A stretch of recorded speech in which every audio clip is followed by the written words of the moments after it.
Mga kabayan, no? Dito mga kabayan ay nagpasaway ako dito, no?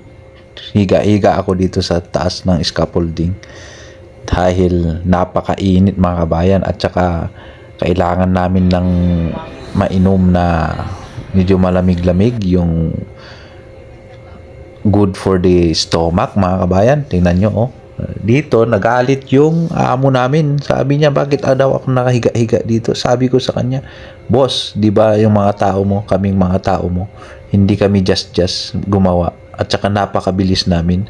Tapos, ang mga gawa namin ay pang all over the world. Yan, yung mga boss namin, di ba? Ang mga galawan namin pang all over the world. Di ba? Tapos napakabilis namin gumawa at hindi kami basta-basta. Sabi ko, dapat magbigay ka ng code red.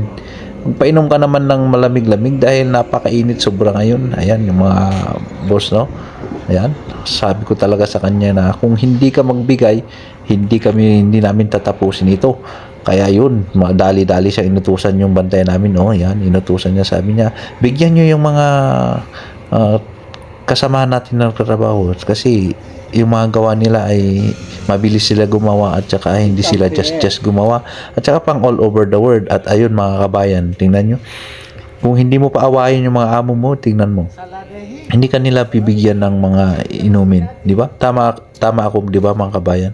Kailangan natin ng, kung minsan kailangan din natin na pasaway minsan dahil kailangan din natin ng mainom, lalong-lalo na ang sahod, di ba? Eh kung wala kang sahod, di paano ka masaya magtrabaho, di ba? At saka ang galawan namin ay pang all over the world. Oh my goodness. Nudge, nudge.